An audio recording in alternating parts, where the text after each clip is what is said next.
gran honor para la Asociación de Dirigentes de Marketing del Uruguay recibir como orador invitado al candidato a la presidencia de la República por el Partido Colorado, economista Ernesto Talvi. E invitamos a hacer uso de la palabra al vicepresidente de ADM, contador Roberto Bresso, ya que, como ustedes saben, el presidente Jorge Abuchalja se encuentra en viaje de negocios por Europa. Contador.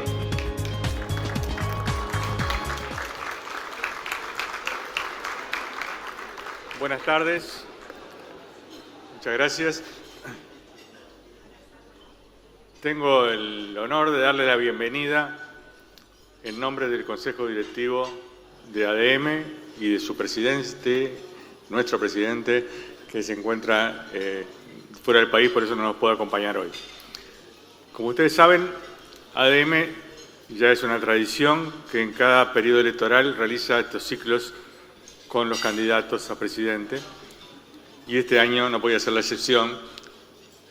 Y estamos, por suerte, nos están acompañando todos ustedes en forma muy numerosa, y hoy tenemos el honor y la alegría de recibir a un candidato que creo que es la primera vez que viene como orador a ADM, y hay una gran expectativa por su presentación. Así que, sin más, vamos a invitar al economista Ernesto Talvi a que se aproxime al estrado para poder hacer su exposición, y lo recibimos con un fuerte aplauso.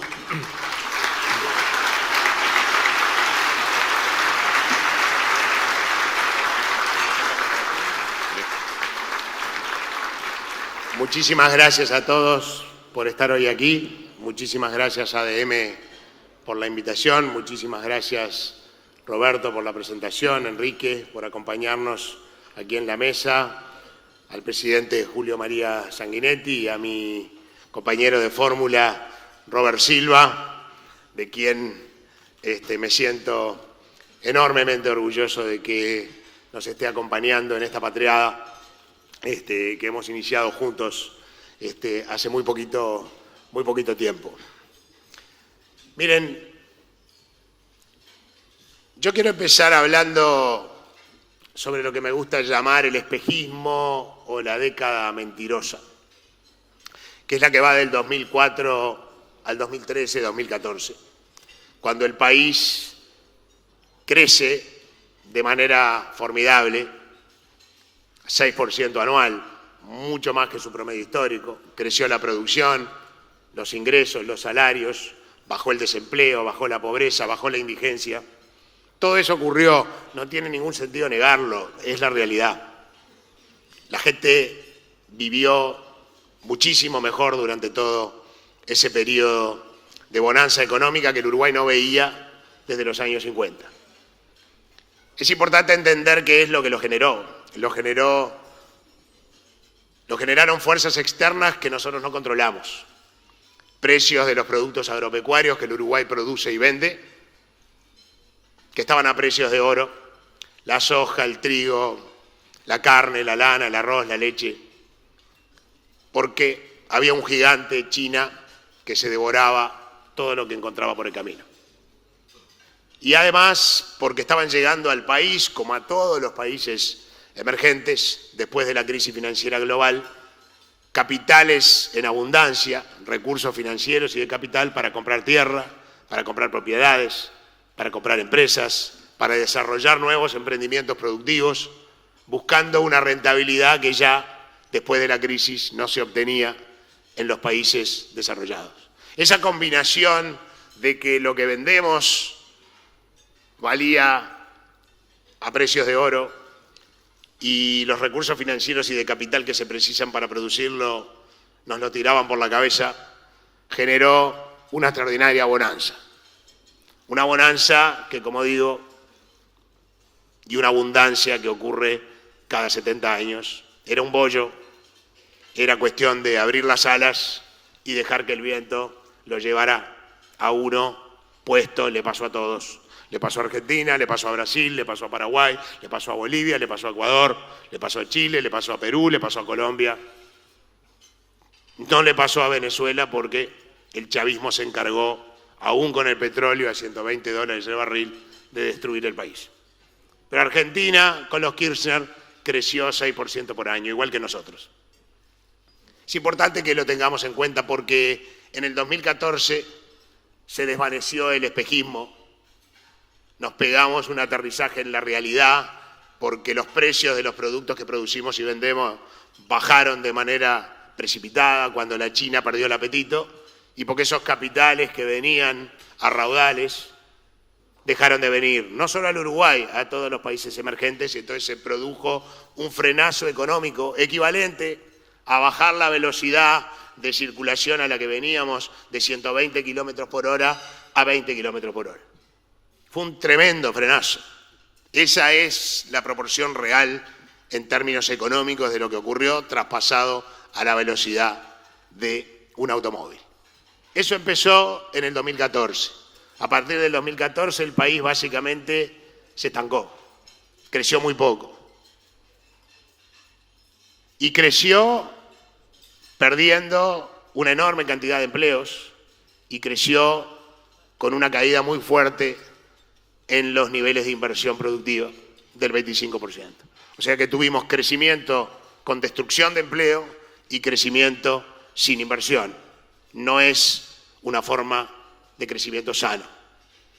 El Frente Amplio hace 5 años que se le terminó el espejismo, que tiene que vivir administrando la escasez y déjenme decirles con toda convicción de que no sabe hacerlo. No sabe hacerlo. No ha podido reaccionar ante una circunstancia que es la normal en la forma en que los países se gobiernan. Uno tiene que administrar la escasez, la estrechez, las dificultades. Administrar la abundancia ocurre una vez cada 70 años por algún golpe de suerte y eso es muy fácil hacerlo. Al Frente Amplio le tocó en suerte tener 10 años de enorme abundancia. Pero la herencia que va a quedar después de 10 años de abundancia y 5 años de estrechez es esta. Y quiero hablar de la herencia para luego hablar de los desafíos que tenemos por delante y cómo los vamos a encarar. Porque aquí de lo que se trata es de mirar para el futuro. Pero tenemos que hablar del país que vamos a heredar para que no nos formemos falsas expectativas. En primer lugar, nos van a dejar un desbarajuste en las cuentas públicas. Un déficit fiscal de 4,9% del PBI, 2.500 millones de dólares por año. Ese desbarajuste de las cuentas públicas se origina durante la bonanza, cuando sobraban los recursos.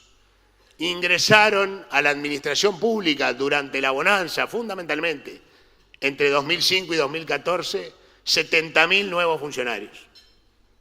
Llegamos a un récord histórico de funcionarios públicos, 312.000 hoy en el Uruguay. Esos 70.000 funcionarios que ingresaron a la administración pública hoy le implican al país gastos anuales de 1.700 millones de dólares por año. 1.700 millones de dólares por año. 1.700 millones de dólares por año que no tenemos los recursos genuinos para financiarlo y que por ende tenemos que financiarlo a punta de endeudamiento, comprometiendo el buen crédito del país y la solvencia financiera del Estado. O sea, que una conducta de gasto irresponsable llevó a la situación que tenemos hoy, de no haber ocurrido ese aumento histórico en el número de funcionarios. Hoy el país tendría un déficit fiscal de 1,8%, desahogado, cómodo, manejable, en lugar del 4,9% que tiene en este momento. La pregunta que nos tenemos que hacer todos es, ¿era necesario ese aumento tan extraordinario en el tamaño del Estado, en el número de funcionarios públicos, para cumplir con sus cometidos de dar educación, seguridad, justicia social, distribución del ingreso, que todos estamos de acuerdo que el Estado debe cumplir de manera efectiva? ¿Era necesario? Miren, la respuesta es categóricamente no. Y les voy a decir por qué. La primera razón es porque el Uruguay tiene un enorme exceso de funcionarios.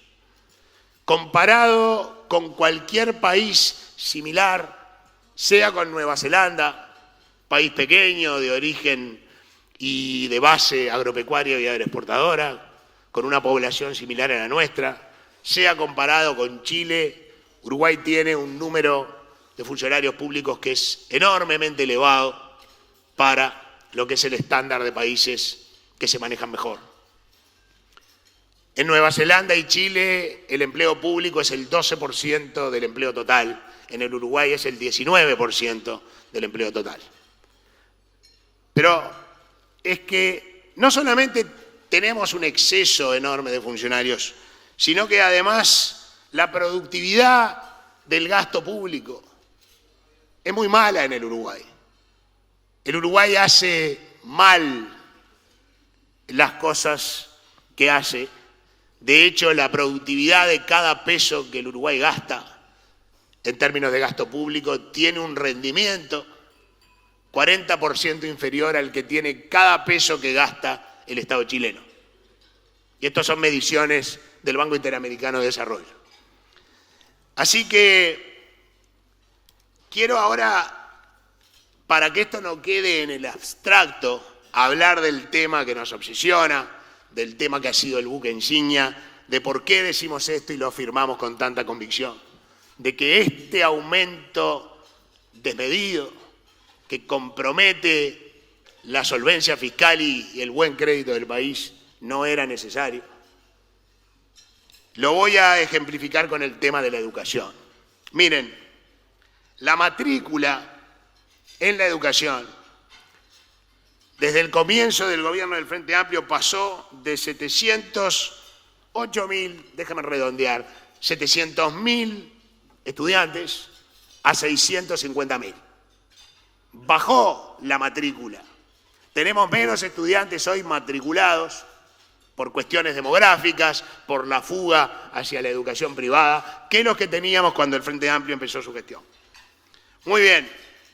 ¿En cuánto aumentaron los vínculos laborales en la educación? En 43.000. O sea que para 50.000 estudiantes menos aumentamos el personal de la educación en 40.000 más. ¿En cuánto aumentó el presupuesto de la educación? El presupuesto de la educación en dólares comparables, pasó de 845 millones de dólares por año a 2.100 millones de dólares. Aumentó 1.200 millones de dólares por año. Para 50.000 menos estudiantes, aumentamos 1.200 millones de dólares el gasto en educación.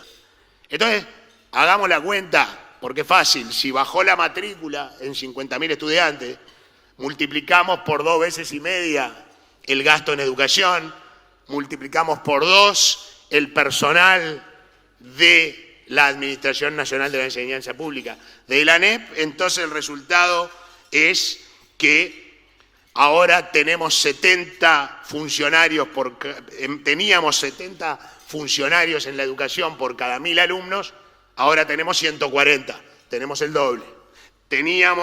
Gastábamos 1.000 millones de dólares, $1.000 por alumno al comienzo del gobierno del Frente Amplio, ahora gastamos 3.000. Multiplicamos por 2 veces y media el personal de la educación por alumno y multiplicamos por 3 el gasto por alumno. Y entonces uno diría, bueno, con este esfuerzo que se le pide a la sociedad de aumentar el empleo público en esta dimensión, de aumentar el presupuesto de la educación en esta dimensión, uno querría ver del otro lado los resultados. Ahora les cuento cuáles fueron los resultados. Los resultados son que en la calidad de aprendizajes en la educación media hemos empeorado. Las pruebas PISA lo muestran, desde que empezó el Frente Amplio hasta ahora. Un esfuerzo monstruoso de contratar gente y gastar recursos a cambio de resultados peores.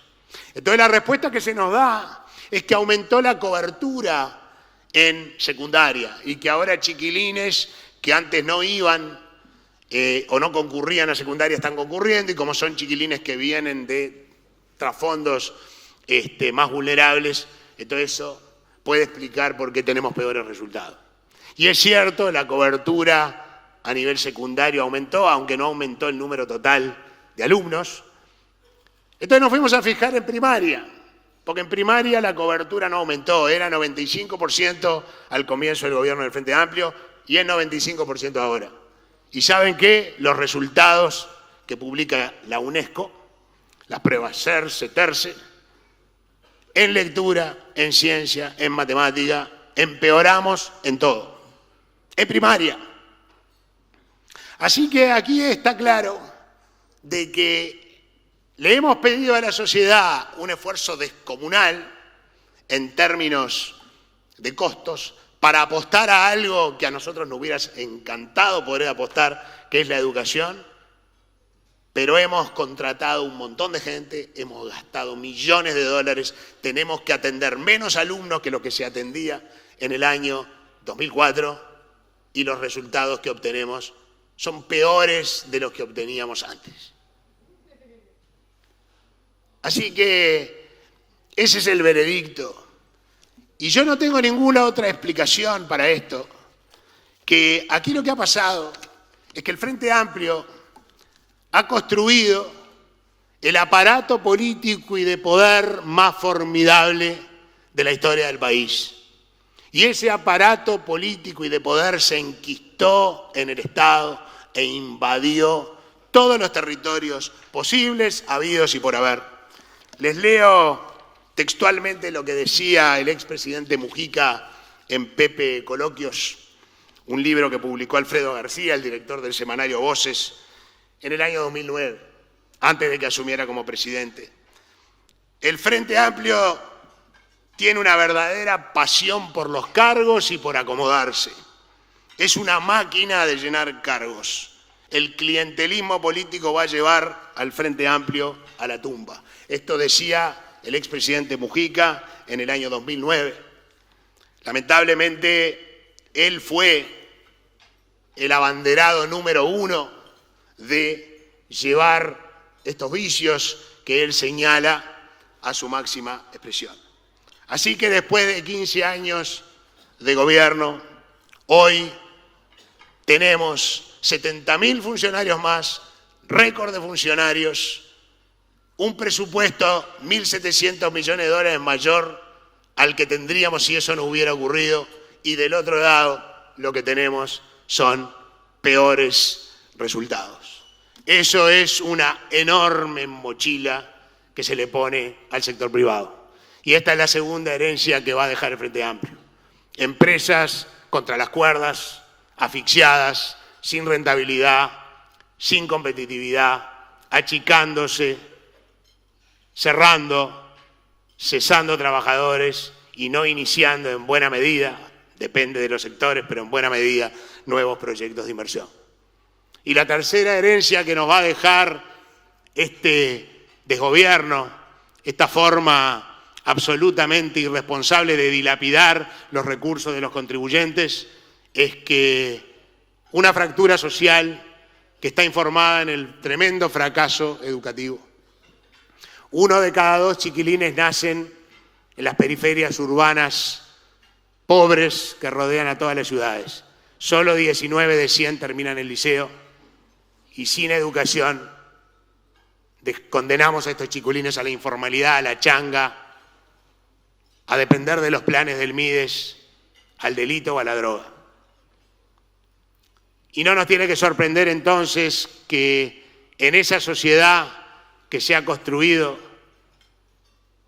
lo que tengamos es un récord de homicidios, un récord de rapiñas, bandas de narcotraficantes que se mueven a piacere por todo el territorio nacional y cárceles superpobladas que son tierra de nadie. Esa es la herencia que nos va a dejar el Frente Amplio después de 10 años de abundancia malgastada y 5 años de estrechez que no supieron manejar. Y por eso creo que el Uruguay precisa al Partido Colorado. Precisa al Partido Colorado porque necesitamos un partido con la historia, con la tradición de gobierno, hoy revitalizado, reenergizado, pero a la vez, y aquí la tienen, en este estrado, combinando la renovación, la tradición y la experiencia para conformar un equipo formidable que nos permita revertir esta decadencia y que nos permita encarar las transformaciones que el país precisa. Un cambio de rumbo que lleve el país hacia otro destino que este que hoy luce en el horizonte. No va a ser fácil, créanmelo, no va a ser fácil. Vamos a tener que actuar en este proceso como bomberos y como arquitectos. Bomberos para apagar estos incendios que el Frente Amplio le va a dejar al próximo gobierno y como arquitectos para construir el porvenir. Las dos cosas vamos a tener que ir haciendo. Y lo que vamos a hacer en este proceso es un decálogo que brevemente yo quiero compartir con ustedes hoy. Vamos a terminar con la diplomacia de cóctel. Vamos, como Nueva Zelanda y Chile, por una diplomacia comercial. Una gran fuerza de ventas con oficinas comerciales en todos los mercados estratégicos para abrirle camino a nuestros productos, para vender productos uruguayos al mundo con trabajo de los uruguayos, no mandar uruguayos al mundo porque aquí no encuentran trabajo. Vamos por un Mercosur, zona de libre comercio, ágil, dinámica, moderna, que nos permita preservar las preferencias intrabloque, pero que a la vez le permita al Uruguay negociar tratados, negociar el ingreso preferencial de sus productos, recuperar su soberanía comercial. Vamos a terminar con las conductas de gasto irresponsable, adoptando una ley de responsabilidad fiscal a la chilena, que nos permita ahorrar en tiempos de vacas gordas. Las leyes de responsabilidad fiscal le imponen límites a los que los gobiernos pueden gastar año por año, de manera de forzarlos a ahorrar para tiempos de vacas flacas y evitarnos todo aquello por lo que estamos pasando hoy. Endeudamiento, déficit fiscal, atraso cambiario, asfixia productiva, pérdida de empleos y el riesgo de perder el buen crédito de la República. Vamos a redimensionar el Estado con total convicción, pero de manera gradual y humana, respetando los derechos adquiridos. Por los próximos 5 años no vamos a reponer vacantes en el Estado. Se jubilan y fallecen 9.000 personas por año. Al cabo de 5 años vamos a reducir el número de funcionarios entre 45 y 50.000 y al cabo de 5 años vamos a ahorrar 1.100 millones de dólares por año a los efectos de bajar este déficit fiscal que compromete la solvencia del país y está asfixiando al aparato productivo nacional. Vamos a rediseñar el funcionamiento del Estado, pasando a una cultura de evaluación de resultados. Cada programa público va a tener metas y objetivos. Vamos a determinar qué recursos humanos y materiales se precisan para obtener esas metas y luego vamos a evaluar si esas metas se consiguieron y si se consiguieron de manera costo efectiva. No es lo mismo conseguir las metas con 50 personas que conseguirlas con 10. Y si no se consiguieron las metas y si no se consiguieron de manera costo efectiva, vamos a retroalimentar el proceso para corregir lo que haya que corregir para que eso ocurra. Y vamos a abrir y transparentar los números del Estado para que la sociedad civil, como ocurre en el Reino Unido, universidades, institutos de investigación, puedan recopilar información, procesarla, analizarla y ser ellos quienes evalúen el impacto y la eficiencia de los programas públicos y no que el Estado sea juez y parte de sus propios programas. Queremos un Estado fuerte, un Estado que cumpla con sus cometidos, de brindar educación, de brindar salud, de brindar seguridad, justicia social y redistribuir el ingreso. Pero no queremos un Estado obeso, un Estado pesado, que no cumple con sus cometidos y que encima, arriba de todo, asfixia al sector privado, que es el único y verdadero creador de empleos genuinos y perdurables. Vamos a ponerle el cascabel al gato a los monopolios públicos. Unidades reguladoras fuertes que le fijen los precios a lo que los monopolios públicos van a poder vender sus productos. El gasoil, la electricidad. Precios que le permitan a la producción nacional competir y generar empleos genuinos. Para que las empresas puedan producir eficientemente a esos precios, vamos a tener que trabajar hacia atrás, como lo hicieron los neozelandeses.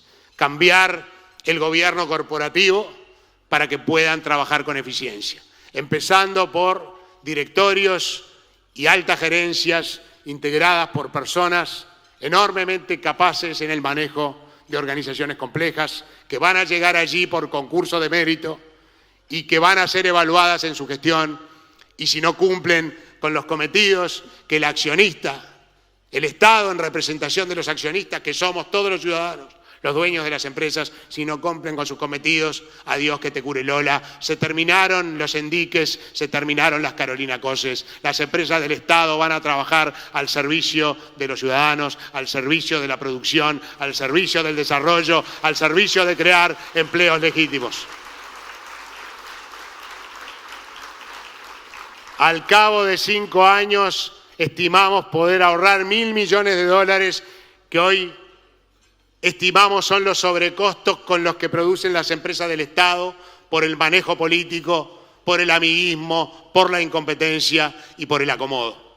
$1.000 millones. Con $1.000 millones podemos bajar 30% el gasoil, 20% la energía eléctrica para los sectores productivos que hoy no pueden competir, y nos sobrarían $800 millones para contribuir a una rebaja adicional del déficit fiscal.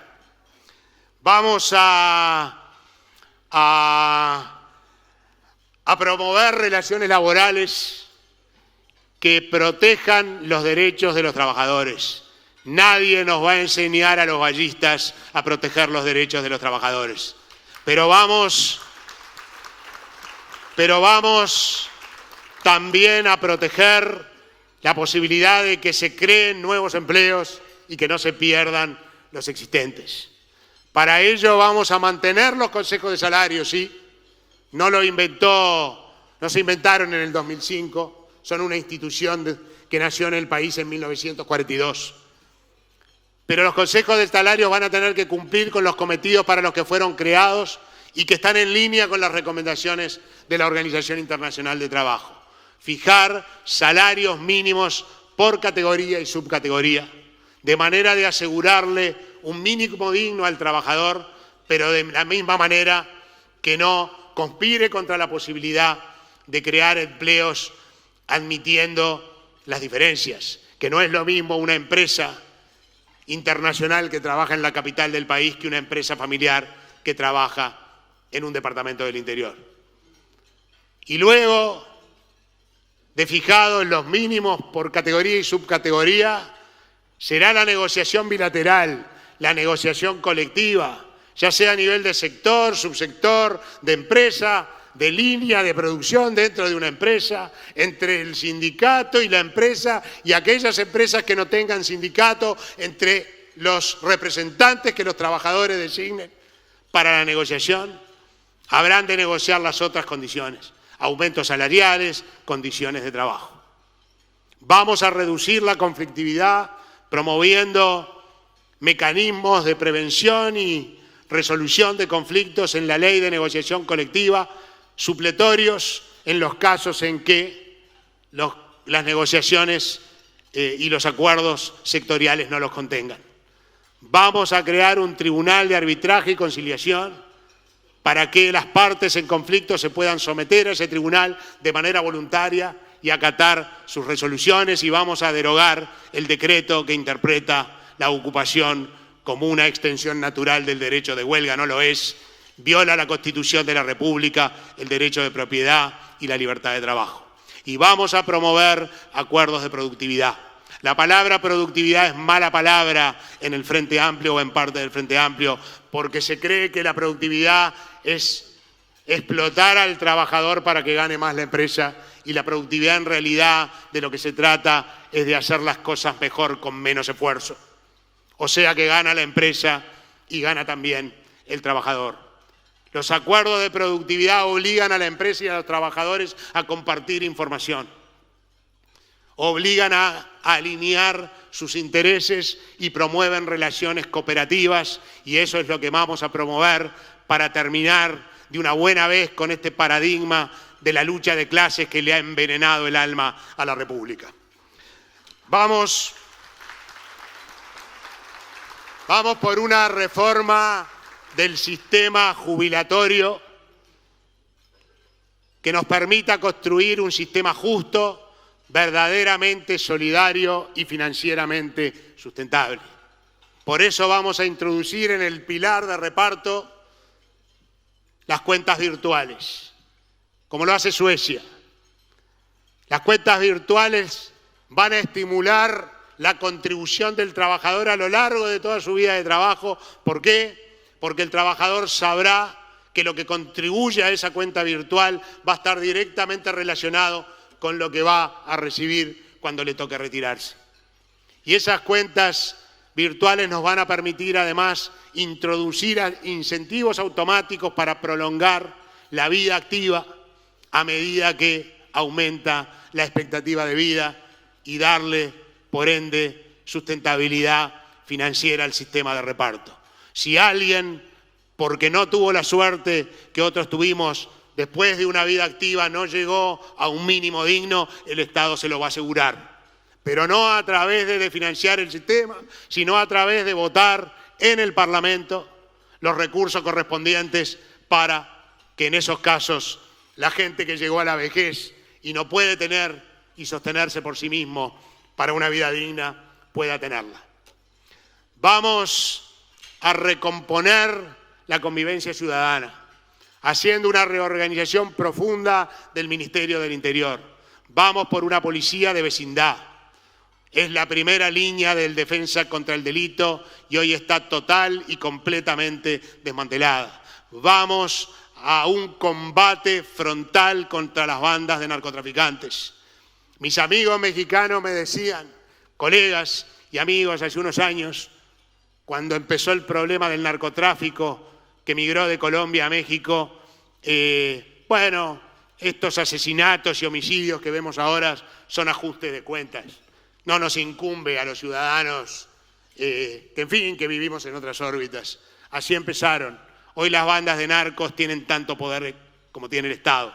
A las bandas de narcos hay que liquidarlas antes de que crezcan, antes de que nazcan. Lo vamos a hacer de una manera inteligente, con inteligencia, con investigación de primer mundo y con cuerpos especializados de choque para desmantelar estas bandas antes de que actúen, no después de que actúen. Cuando uno está ante este tipo de delito tiene que estar 4 pasos delante, no 4 pasos detrás, como ocurre ahora. Vamos por una policía de primer mundo, esto nos va a llevar tiempo. Yo lo digo para que quede grabado, policía como las de las películas, no las de Hollywood, sino de las series inglesas y danesas. Policías con formación terciaria. Hoy nuestra policía tiene ciclo básico y 6 meses de entrenamiento en la jefatura departamental. Los propios policías nos dicen, no estamos entrenados ni preparados para ejercer la labor, no tenemos las mínimas condiciones para poder vivir y trabajar con dignidad. Queremos una policía bien entrenada, bien equipada, bien remunerada, para que trabaje con dignidad y con efectividad, porque les puedo asegurar, y esto toda la literatura en criminalidad lo avala, la primera línea de lucha contra el delito, el gran disuasivo del delito, es la efectividad de la policía. Si vos traficás en armas, si vos traficás en drogas, si vos traficás con la vida humana matando por encargo, si vos ponés en riesgo la vida del productor y de su familia, estando en el robo de animales, si vos estás involucrado en una rapiña violenta, en un copamiento, en un homicidio, en una violación, en cualquier forma de delito que envenene la convivencia ciudadana, no vas a poder dormir tranquilo en ninguna parte del territorio de la República, te vamos a pescar. Eso es lo que funciona. Y vamos por cárceles que reeduquen y que reintegren a los presos, a los que delinquieron a la sociedad. Suecia reinserta 93 de cada 100 personas que entran en sus cárceles. Y les aseguro que el ambiente de las cárceles suecas no es el de Disneylandia. Entran muchos inmigrantes enormemente vulnerables y pobres que entran allí y que luego se reintegran y se recuperan. ¿Qué hacen los suecos? ¿Física cuántica? No, no hacen física cuántica. Lo que los suecos hacen es crear programas de trabajo. Son voluntarios, pero la mayoría trabaja. Rutinas, disciplinas. Levantarse temprano, hacer el cuarto, asearse, desayunar, ir a laburar. Estudio de oficios para luego prepararse para la vida en libertad. Contacto asiduo con la familia porque el contacto asiduo con la familia le devuelve al que hoy está privado de libertad ese deseo de poder reintegrarse a la sociedad, de poder volver a convivir con sus hijos. Deportes, vida sana y sobre todo recuperación de adicciones. El 80% de la población del Uruguay es adicta. Si mientras están en reclusión no los recuperamos de las adicciones, yo les aseguro que la reincidencia en el delito es una certeza. Las cárceles no pueden ser lugares de castigo, infiernos humanos de donde las personas salen peor de lo que entraron. Las cárceles tienen que ser lugares de reeducación, de reintegración, a donde la persona privada de libertad entra por primera y por única vez y no vuelve más. Vamos por una transformación educativa para el siglo XXI. Vamos por una reforma bareliana del siglo XXI. Vamos a empezar a recuperar a la educación pública como el gran orgullo del país, como el gran igualador de oportunidades, el gran constructor de convivencia, de ciudadanía y de comunidad.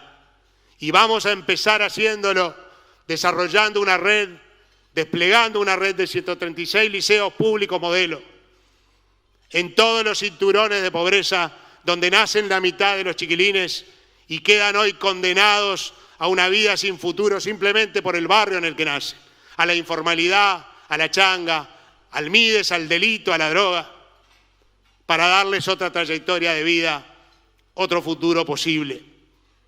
Ya sabemos cómo hacerlo.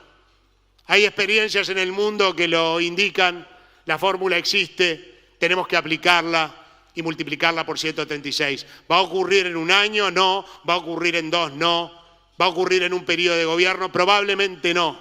Probablemente nos lleve un periodo y medio de gobierno. Eso lo único que quiere decir es que no tenemos más tiempo que perder, que tenemos que empezar ya para empezar de esta forma, a través de la educación, que es el único vehículo a revertir la fractura social y toda la secuela de delito, de violencia, de droga, de informalidad que trae detrás y que ha destruido lo más hermoso que tenía el Uruguay, que es nuestra capacidad de convivir en armonía.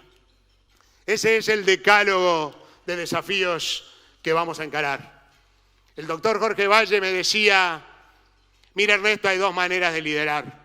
Una es tomándole el pulso a lo que la gente quiere escuchar y luego decirle lo que quiere escuchar y endulzarle el oído. La otra es decirle a la gente lo que necesita escuchar y decirle: para allí vamos. Ese es nuestro sueño, ese es nuestro destino, este es nuestro rumbo, y ganarse los corazones y las mentes de la gente para que nos acompañen.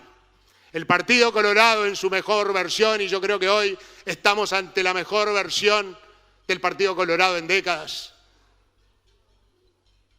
nunca se subió al carro de la moda. Siempre la lideró. Nosotros vamos a liderar. Si nos toca gobernar, vamos a asumir la tarea con responsabilidad y con alegría. Y si no nos toca gobernar, tengan la certeza de que vamos a ser una fuerza que va a estar empujando por los cambios impostergables que el país precisa, porque ese es el motivo por el cual vinimos a la política. para trabajar para dejarle a nuestros hijos un pequeño país modelo como el que soñó cuando vivía en Europa a principios del siglo pasado José Valle Ordóñez y luego construyó. Eso es el verdadero vallismo.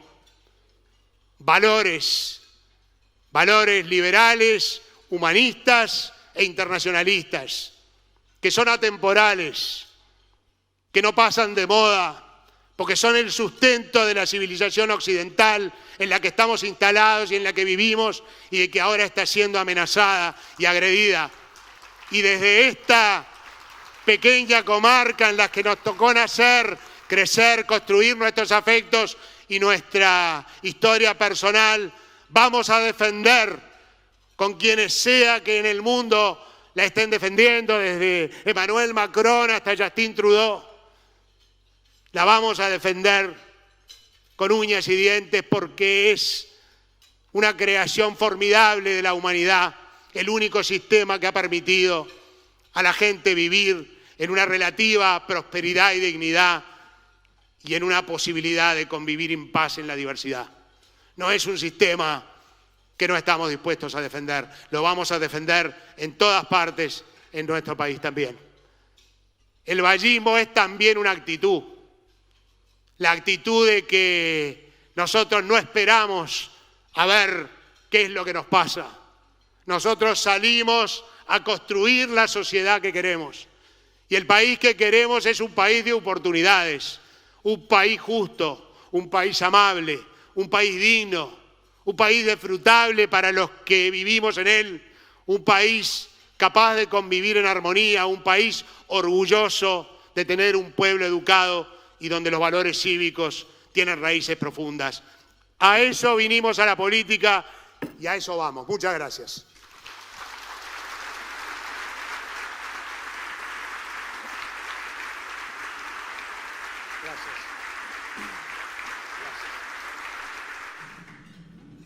Hola, ¿cómo están? Buenas tardes para todos. Buenas tardes. Ya hemos recibido muchas preguntas para el economista Ernesto Talvi. Les íbamos a pasar el número, el 092-000-200, pero creo que no va a ser necesario porque tenemos decenas de preguntas para el candidato colorado. Bueno, me gustaría comenzar preguntándole sobre la proyección que está dando las encuestas. Lo está dando a la baja el Partido Colorado. Ayer Radar informó que cayó un 3%. ¿Cómo toma esto Talvi y, bueno, por qué cree que se dio esta baja? Lo tomamos con naturalidad. El Partido Colorado, estábamos revisando las cifras, tenía una intención de voto en julio del 2018, de acuerdo a cifra, para dar una de las encuestadoras y ser consistente, de 4%. Todo el mundo firmaba nuestro certificado de defunción. Un partido que tiene 183 años de vida, que es parte del ADN de la República, parte de la identidad del país, estaba en riesgo de desaparecer. Pero las instituciones que tienen esa vida y que son parte de la identidad del país son duras de matar, siempre y cuando haya gente dispuesta a no dejarla morir. Aquí está el doctor Sanguinetti, que con 83 años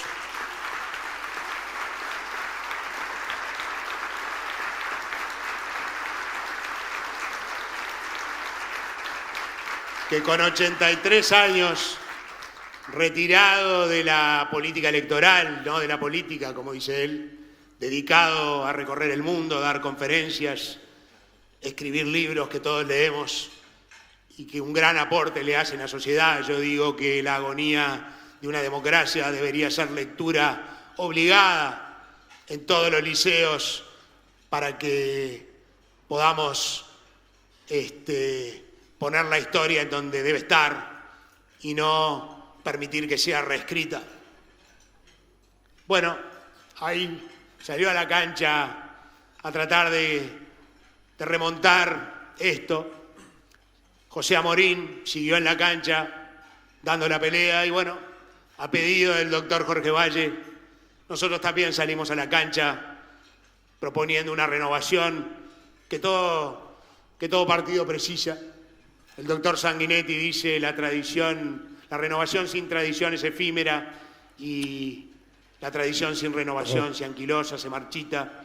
Así que aquí estamos juntos, tradición y renovación, vanguardia, experiencia, un partido fuerte, un partido organizado, un partido profesional, con un equipazo y un pool de talento extraordinario para poder gobernar. De ese 4%, hoy estamos, según cifra, en el 18%. Somos el fenómeno y la sensación de la zafra electoral. Quien lo mire con cuidado. El Partido Colorado, nadie daba un cobre por él y hoy vuelve a ser protagonista de la vida de la República. Hoy está allí, en zona de balotaje. ¿Va a ser difícil? Naturalmente va a ser difícil. Y va a ser difícil llegar hasta donde estamos. Pero vamos a ser protagonistas. Vamos a trabajar durísimo en estos 40 días para tratar de llegar a la meta. Queremos gobernar, nos queremos hacer cargo de revertir esta decadencia y de transformar el país. Pero si no nos toca, vamos a tener una extraordinaria votación para ser una fuerza que empuje por los cambios impostergables que el país precisa. Así que más allá de los vaivenes naturales que tienen las encuestas, la satisfacción de todos los que estuvimos en esto, de que hemos logrado algo maravilloso.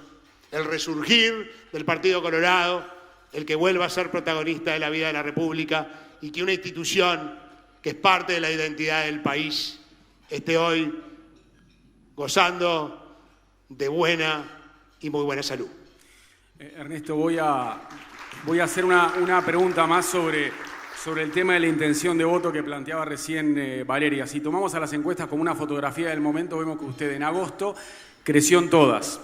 Y ahora en septiembre, de las que conocemos de septiembre, usted bajó en todas. Entonces, más allá de la naturalidad con la que toma estos números, ¿cuál es el motivo? El motivo puede ser que perdió visibilidad por el problema de la espalda, porque lo bombardearon con críticas desde el oficialismo, ¿hubo algún problema de estrategia? ¿Qué cree que pasó? Mire, es interesante, en la intención de voto del Partido Colorado en abril de 2019, 2 meses antes de las internas, cayó 3%. Y después subió 7%, 2 meses después. O sea, después de la interna, y sobre todo por la forma en que el partido resolvió, compitió en la interna, una interna de guante blanco. Después que el partido resuelve cerrar la fórmula alrededor de una mesa de café en mi casa con el doctor Sanguinetti, con José Amorín y con Robert Silva. Un partido unido, un partido organizado, un partido que se prepara para gobernar el país.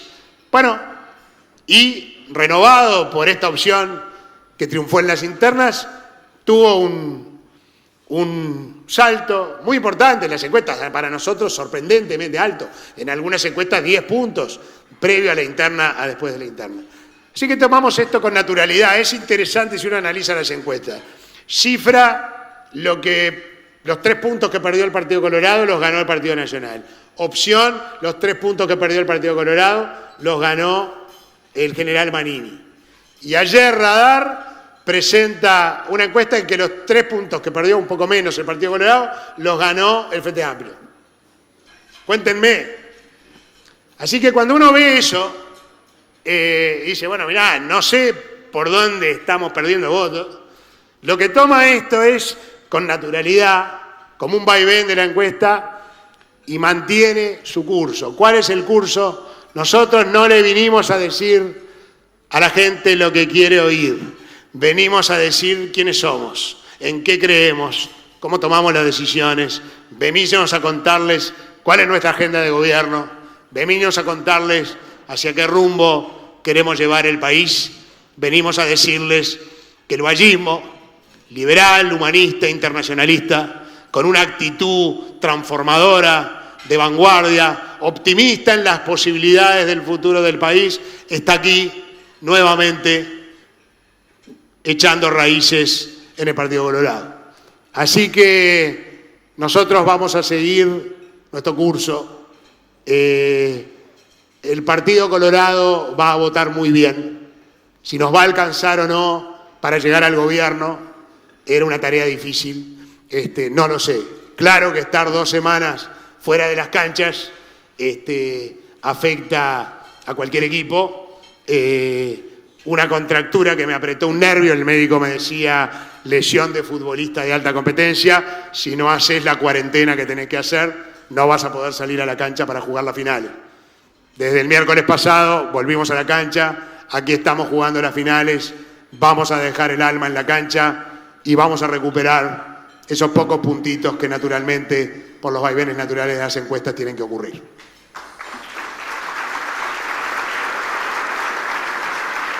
Bueno, Talvi, seguimos hablando un poco de la campaña, ya ha hecho referencia a este tema, cómo está viendo la campaña. Ayer Silva se refirió a una política sucia en la relación con el Frente Amplio. El Frente Amplio tiene un estilo de hacer política que desprestigia a la política del país, que es la política del enchastre, la política de la división.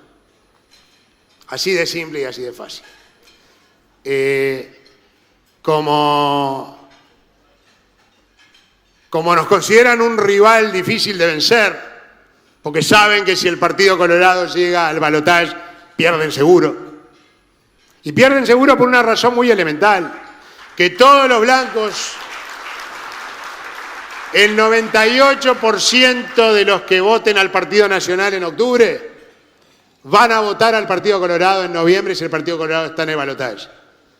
Pero solo el 80% de los que voten al Partido Colorado en octubre van a votar al Partido Nacional en noviembre, por la sencilla razón de que el Partido Colorado, el que es hoy, el que hemos reconstruido hoy desde sus raíces vallistas, ha recuperado exvallistas que se habían migrado hacia el Frente Amplio y frentistas desencantados que hoy ven en nosotros una ilusión quizás similar a la que veían en el Frente Amplio en el año 2004. Así que el Partido Colorado está atrayendo votos del Frente Amplio y si no va a segunda ronda, esos votos no los va a heredar el Partido Nacional. Por eso nosotros somos un rival de cuidado y por eso salieron a destruirnos.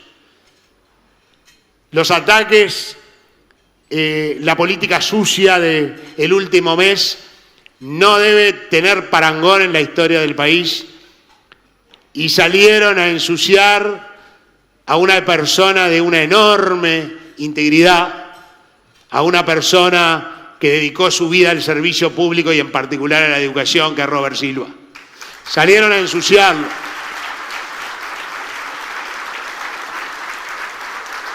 Miren, ustedes me conocen, cuando Robert le ofrecimos la vicepresidencia, había dudas que se iban a plantear sobre si era posible, siendo que él no había renunciado un año antes a su cargo en el Codicen, cargo para el cual, dicho sea de paso, fue electo por los docentes.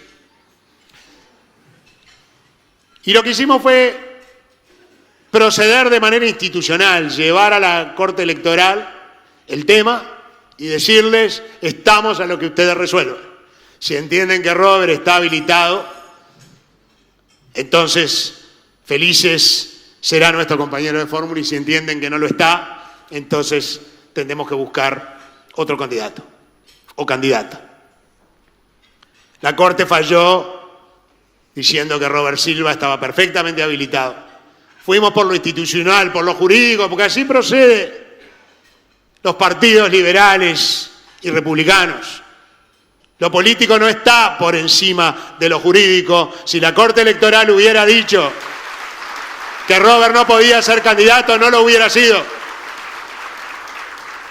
En este caso hicimos lo mismo, pero como estaba su reputación en disputa, consultamos constitucionalistas y administrativistas y le preguntamos si la situación en la que Robert estaba implicaba algún conflicto de intereses y nos dijeron terminantemente que no había ninguna base legal ni jurídica para enchastrar la reputación de una persona como se lo está haciendo. Así que bueno, eso es con lo que tenemos que lidiar, con campañas de enchastre. Y yo pregunto, ¿por qué nosotros no las hacemos? ¿Nos vieron a nosotros intentar enchastrar a la vicepresidente del ingeniero Martínez, de enchastrar al ingeniero Martínez? ¿Nos vieron?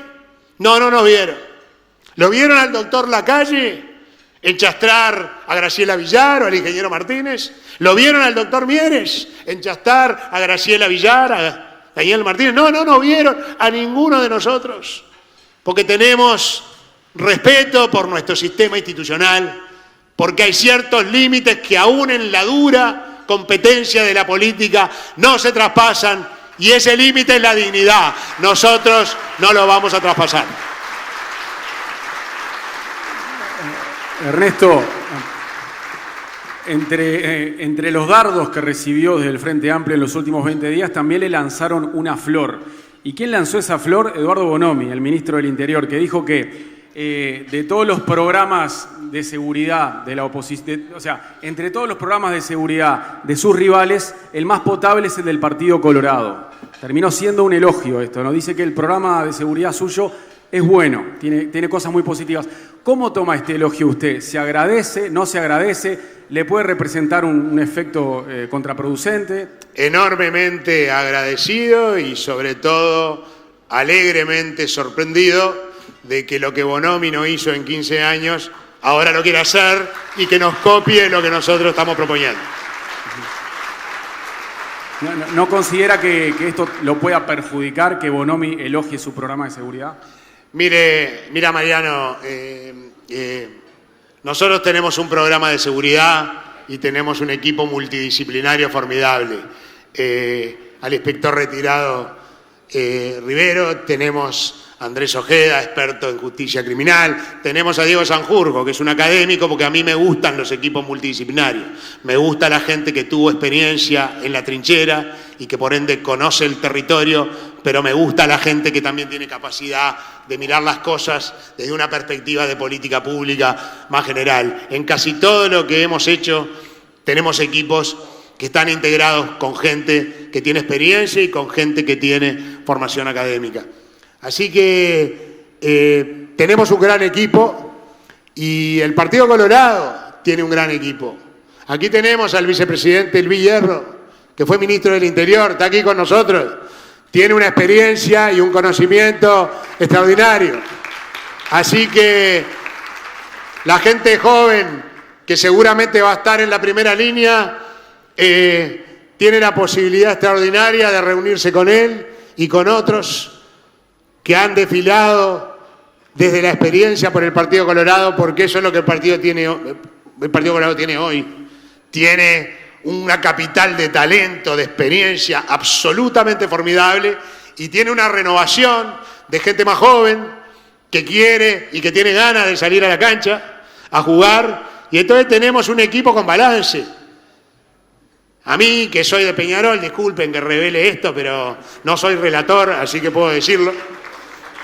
Me gusta tener al Cebolla y a Gargano en el equipo, me gusta porque le dan la pausa, le dan esa cuota de experiencia, pero después me gusta que haya un montón de gente joven dándole dinamismo y renovación.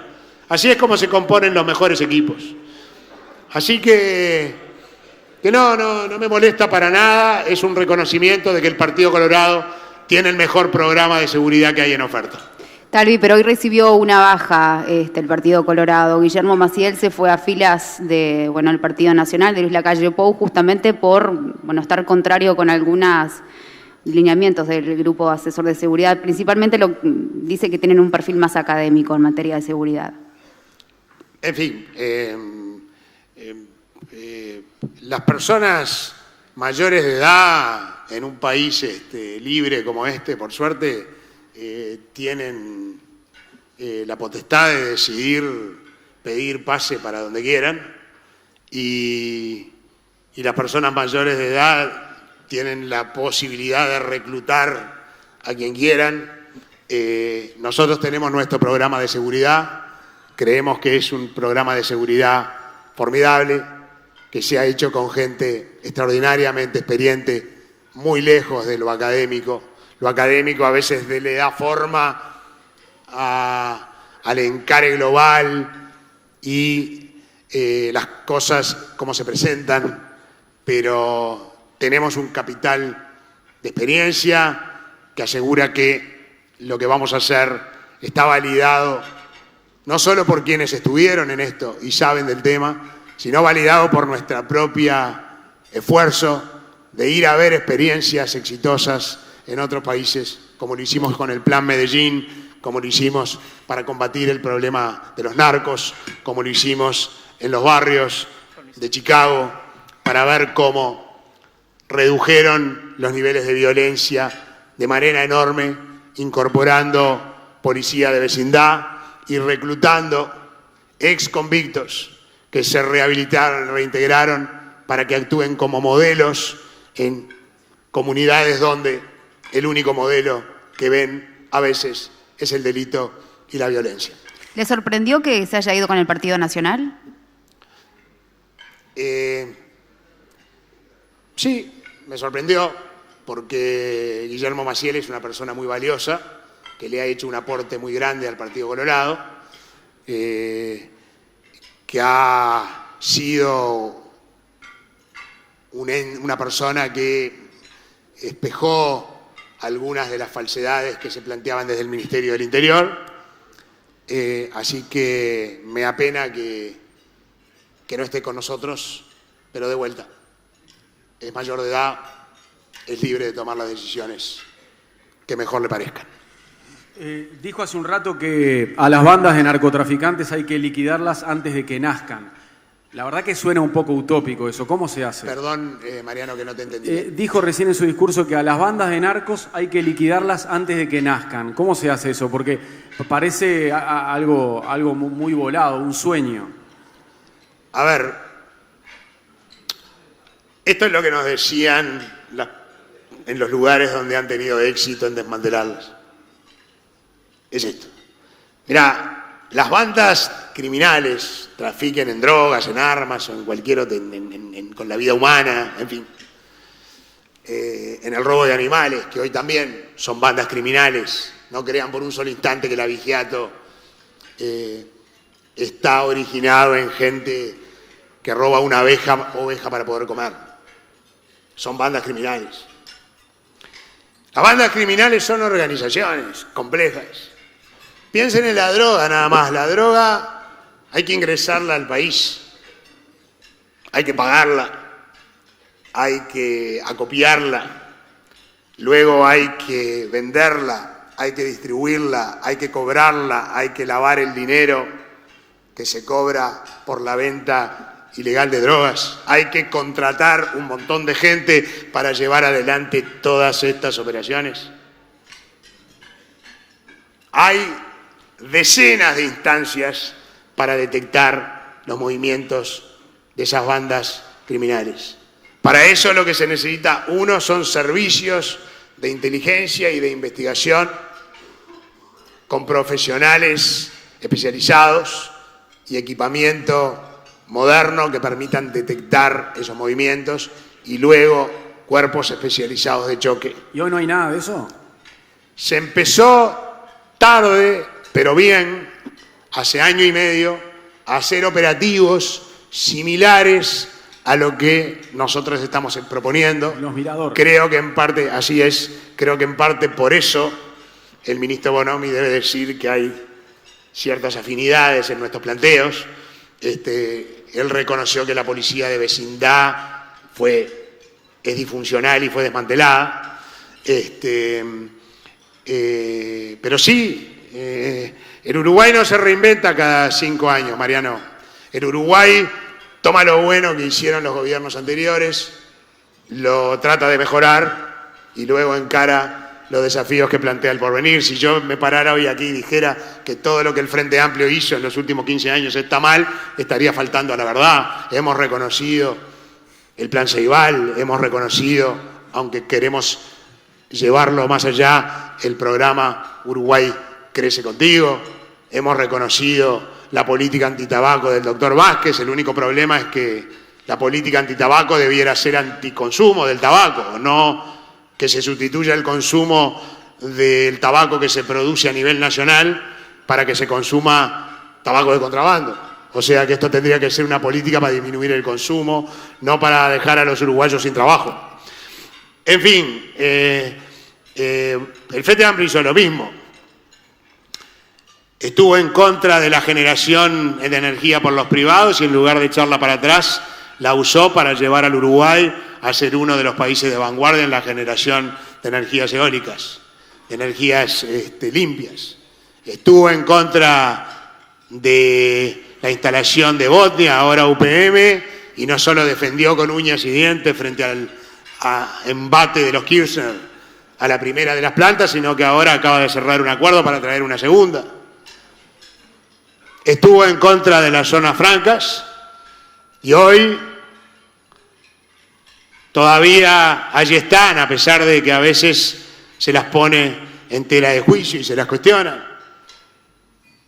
Estuvo en contra de la licitación de la concesión del aeropuerto y después el doctor Vázquez tuvo, creo, la actitud generosa de invitar al doctor Valle a inaugurarlo. Estuvo en contra de la nueva terminal portuaria y ahora se abrió la licitación para que tuviera. Estuvo en contra de todo aquello que después se siguió haciendo y que el Frente Amplio presenta como éxitos propios.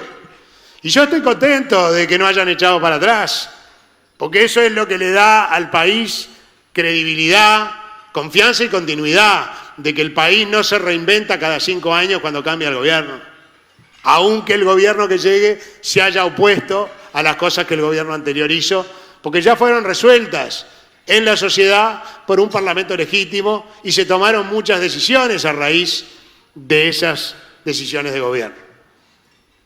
Así que me pongo contento, pero pregunta retórica, dentro de 10 o 15 años, ¿cuáles son las cosas que desde un punto de vista económico, productivo, el Frente Amplio empezó en estos 15 años que algún gobierno, quizás colorado, blanco, va a estar diciendo qué suerte que todo esto se empezó allí y que ahora estamos capitalizando? Díganme cuál es el equivalente a la forestación, a la industrialización de la madera, a las zonas francas, a la energía eólica, a las terminales portuarias, en fin, ¿cuál es el equivalente a todo eso que hoy el Frente Amplio presenta como un éxito propio cuando fueron logros ajenos? No creo que ninguno. Por acá preguntan qué opinión y qué medidas tomaría, si es que las tiene, sobre la ley de inclusión financiera. La ley de inclusión financiera es una obra de ingeniería social hecho por un politburó en algún escritorio de Montevideo que no tiene idea de cómo funciona la realidad. Ni idea. Las políticas públicas, y esto es mi oficio, yo no soy político, no era, político, ahora sí soy, hace 14 meses o 15 meses.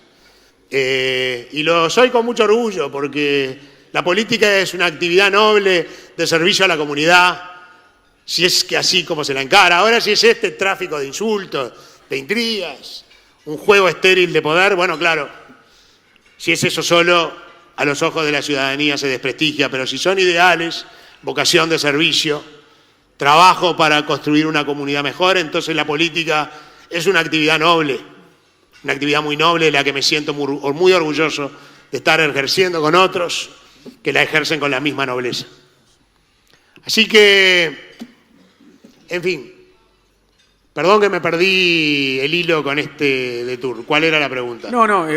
Si tenía alguna medida en relación a la ley de inclusión financiera. Sí, que la ley de inclusión financiera, las políticas públicas se diseñan, sí, primero, pero luego se cotejan con la realidad de quienes van a ser afectados por esas decisiones. No para que las incidan en ellas de maneras anómalas, sino para que la ley, las leyes, las decisiones se introduzcan como cuerpos que no entren en contradicción absoluta con la realidad que se vive, sino que permitan que justamente esa realidad se potencie y florezca. La inclusión financiera como objetivo, decir, mirá, queremos ir convergiendo hacia el dinero electrónico, hacia el dinero bancario, hacia el dinero plástico, está muy bien, es más limpio, es más seguro. ¿Saben cuántas transacciones se saldan en efectivo en los puntos de venta en Alemania? ¿Qué porcentaje de las transacciones se saldan en efectivo en Alemania en los puntos de venta? 80%. Nosotros queremos ser más papistas que el Papa. Nosotros queremos que sea el 100%. Y entonces lo que hacemos es hacer obligatorio lo que no debiera hacerlo.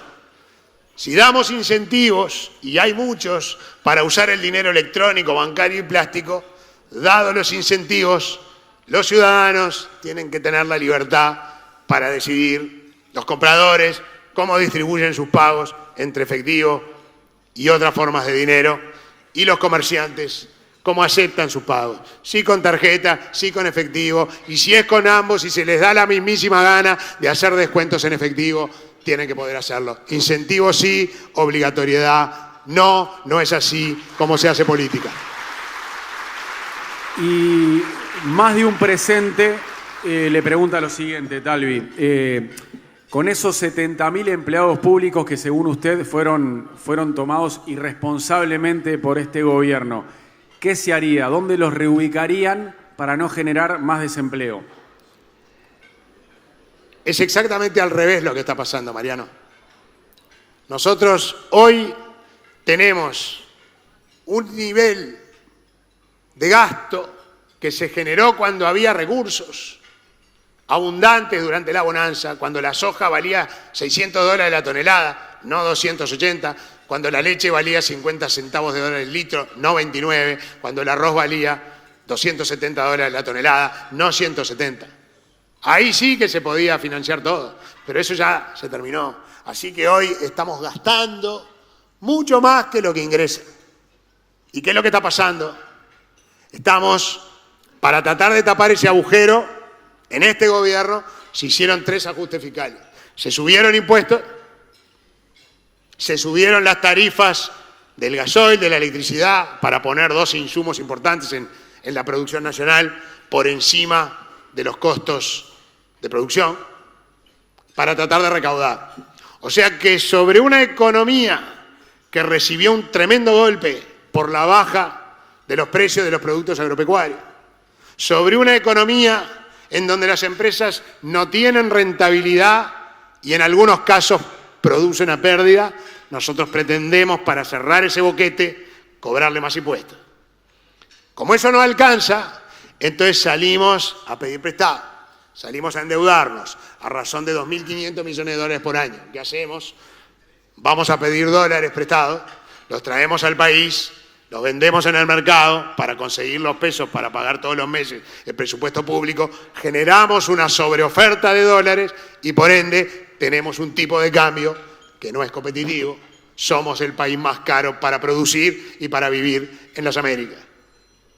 Resultado, empresas que cierran, que se achican, 60.000 empleos que se perdieron por esa razón en el sector privado, cuando debimos haber creado en los últimos 5 años a razón de 10.000-12.000 por año para mantener el desempleo constante.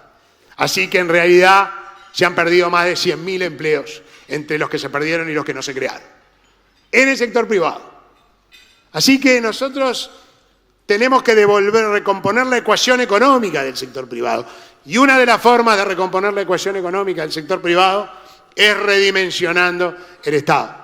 Así que lo vamos a hacer humana y gradualmente, no reponiendo vacantes. Se jubilan y fallecen, como dije, 9.000 personas por año. Al cabo de 5 años vamos a reducir en 45.000 el número de funcionarios y vamos a ahorrar al cabo de 5 años 1.100 millones de dólares por año, de manera de que el país baje el déficit, le quite presión de impuestos, presión de tarifas, presión con un tipo de cambio poco competitivo y que sea el sector privado el que genere los empleos perdurables y legítimos Lo otro es un espejismo. Si el sector privado no es el que crea los empleos, en el Uruguay no hay empleo. Bien, Talvi, quedan muchísimas preguntas más, pero se nos fue el tiempo, así que le agradecemos a usted y a todos los presentes. Yo les agradezco mucho a ustedes por estar hoy aquí. Ha sido un gusto. Ojalá pudiéramos haber contestado más preguntas porque es lo más lindo, el ping-pong de preguntas. Estamos ante una coyuntura histórica. Yo solo les repito este número, perdonen si ya me lo escucharon 1000 veces y es probable que así ocurra. El Uruguay no puede seguir 5 años más con este proyecto político que gobierna el país. Por una razón muy simple y es porque la aritmética educativa es cruel. La mitad de los chiquilines que nacen en el país, la mitad no los educamos. Nacen en los cinturones de pobreza, terminan en la informalidad, en la changa, en el delito, en la droga o en el Mides. Hagan la aritmética, la mitad de los chiquilines que nacen en el país. Si eso no lo revertimos, el Uruguay que todavía somos, porque todavía lo somos, porque el Uruguay que vemos enfrente a nuestros ojos todos los días, no lo queremos reconocer como propio y eso a mí me alegra. Lo sentimos como algo ajeno, como una pesadilla de la que un día nos vamos a despertar y ya no va a estar ese Uruguay crispado, agresivo, violento, fracturado, incapaz de vivir en armonía. El Uruguay que todavía somos es el que vive en nuestras mentes y en nuestros corazones. Es el país ballista, ese país justo, amable, digno, capaz de convivir en armonía y orgulloso de tener un pueblo educado. Si no pegamos el viraje a partir del 1 de marzo, yo creo, y no quiero con esto dramatizar, que ese país que todavía somos, vamos a dejar de serlo. Muchas gracias. Gracias, Ernesto Talvi, y a todos. Agradecemos al economista Talvi su aporte en el tema expuesto, a los moderadores Valeria Alonso y Mariano López por su apoyo y colaboración, y les deseamos una buena jornada a todos. Muchas gracias.